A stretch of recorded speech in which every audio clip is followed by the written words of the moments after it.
Meanwhile, as Israel's counteroffensive continues, Prime Minister Benjamin Netanyahu said on Wednesday that his country would continue its war against the Hamas in Gaza with or without international support. He said in a radio message that nothing could stop Israel from continuing the counteroffensive until it achieves victory against Hamas. I want you to pass this along to the last of the soldiers. We are continuing until the end, until victory, until Hamas is annihilated. Let there be no doubt about this. This is important. It is a message I want to convey to each and every soldier over there. Nothing will stop us. We will go to the end, to the victory, no less than that.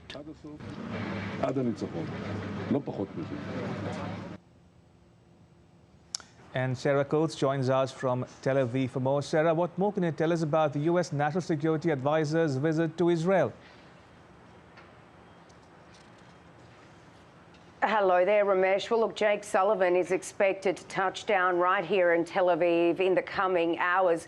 He'll be driving along this beachfront here behind me, making his way to the Tel Aviv military headquarters not far from where I'm standing. This is where he'll meet with the Israeli Prime Minister Benjamin Netanyahu, also the rest of the war cabinet. And he's widely believed to be potentially putting a time frame on Israel for when it must wrap up its campaign in the Gaza Strip. But look, as you've said and as we've just heard from the Prime Minister, Israel says it won't be pushed, no matter even if it loses international support of this war. And look, that is one point of contention. It certainly seems as though a rift is growing wider between Israel and the United States. This is after Biden offered his most pointed criticism yet of Israel, coming out to say that it is indiscriminately bombing the Gaza Strip, also saying that right now Israel has the most conservative government in history. Now, he's also expected to discuss post-war Gaza, and this has been another point of contention between Washington and Israel, with the United States believing that there must be a two-state solution led by Palestinians. And look, what we heard last night from the Israeli ambassador to the UK, Zippy Hotveli, she came out during an interview saying that that simply won't happen. So it's going to be very interesting to see what comes out of these meetings today. But look, just after that, early next week, we will also see the Defense Secretary Lloyd Austin here in Israel. Indeed. Also, Sarah, reports suggest that Israel may open the Kerem Shalom crossing. Now, what can you tell us about the Kerem Shalom crossing itself? Where is it located and why is it important? Well, look, this is what we've heard from the White House spokesperson, John Kirby. He has come out to say that Israel may open this crossing very soon. It's a tri-border crossing with Israel, Egypt and the Gaza Strip.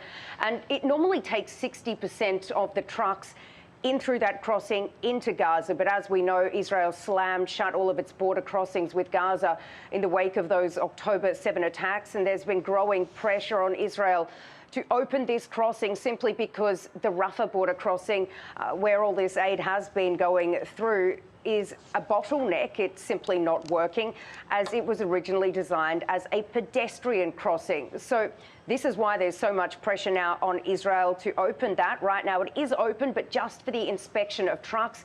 They then need to go back through that Rafah border crossing, which is about 3 kilometres in distance between these two points, to actually get in there and distribute this aid. And look, that aid is so desperately needed, especially given the winter storms that have been passing through over the last few days. Harrowing pictures are emerging showing rescue workers and other people in need to waist-deep water down in the south of Gaza, trying to transport sick and wounded people, as the United Nations says that disease is rapidly spreading. Sarah, thank you. Sarah Coates reporting there from Tel Aviv.